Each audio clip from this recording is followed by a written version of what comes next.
Peggy 16.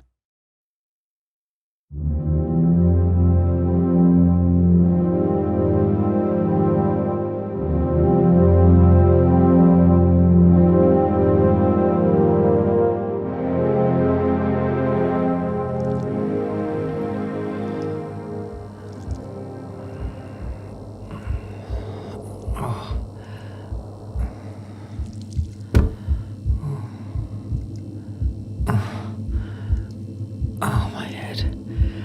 Oh, God. What?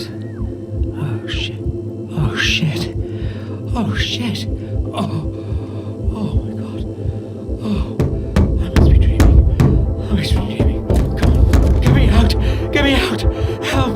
Help. No.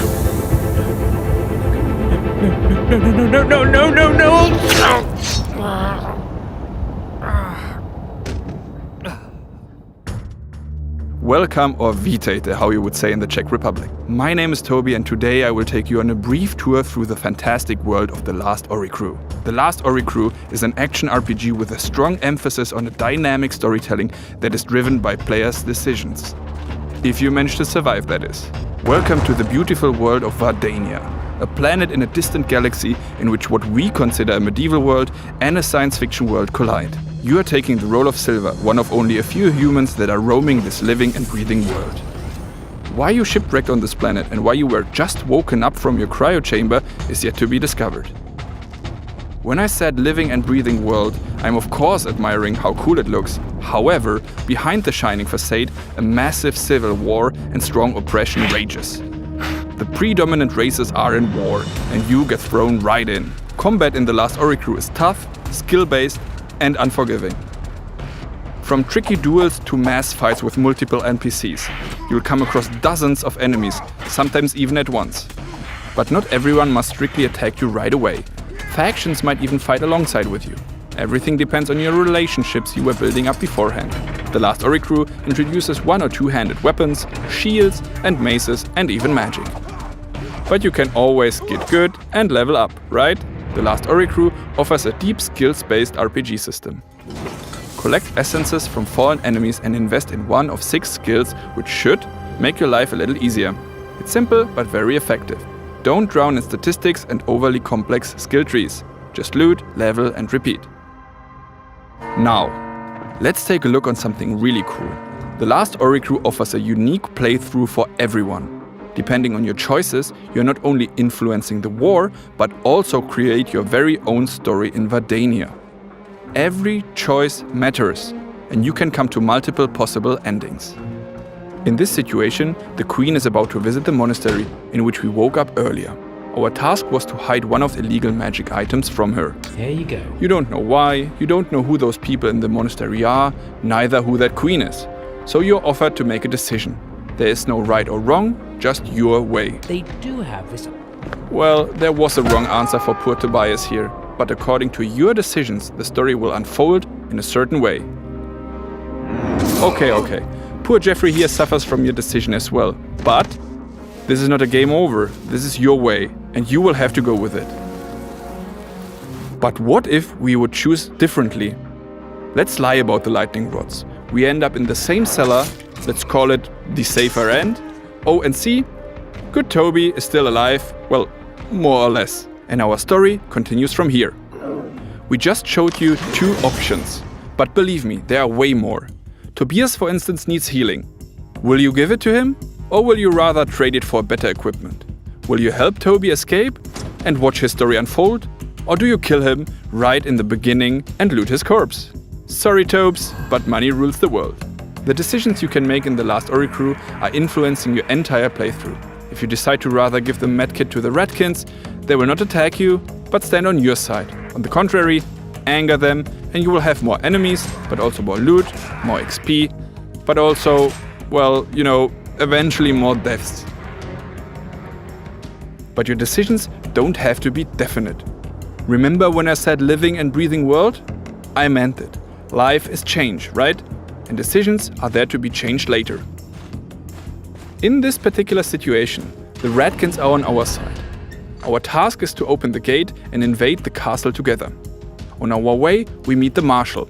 He has something to offer to us, which might be more valuable. So we can backstab our new friends.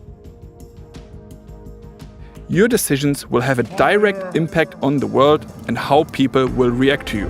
You can try to befriend all, which is probably not possible, or you can anger all, which, let's face it, is very possible.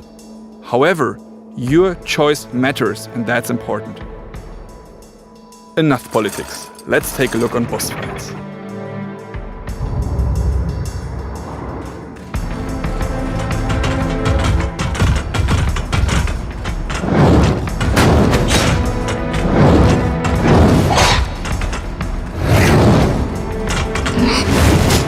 And of course, they are hard and unforgiving. To even the odds a little, we have an upgrade system.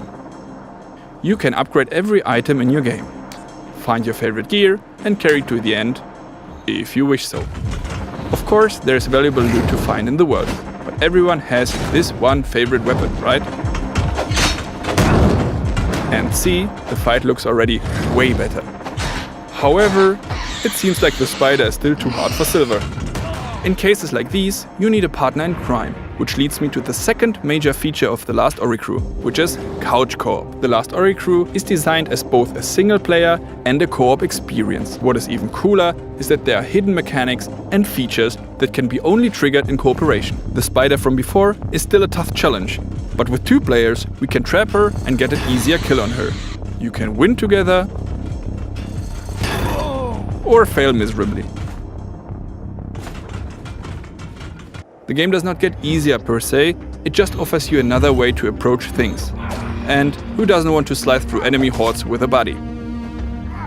You don't have to be together the whole game. You can start with a friend, play alone for a bit, and finish together later. Hop on, hop off. The game will of course adjust accordingly and will be challenging even for 2 players. And that's it? Now, let's recap. The Last Oricru is an action RPG with a strong emphasis on the dynamic storytelling that is driven by players' decisions. Waking up in the living and breathing sci-fi medieval world of Wardania, players find themselves in the middle of a civil war for supremacy over the planet. Skill-based combat, mass fights, and a dark conspiracy overshadow the once so peaceful land. Define your own path, side with the different factions or betray them. Influence the outcome of the war, as your choice matters. The Last Oricru is designed as both a single player and a co-op experience.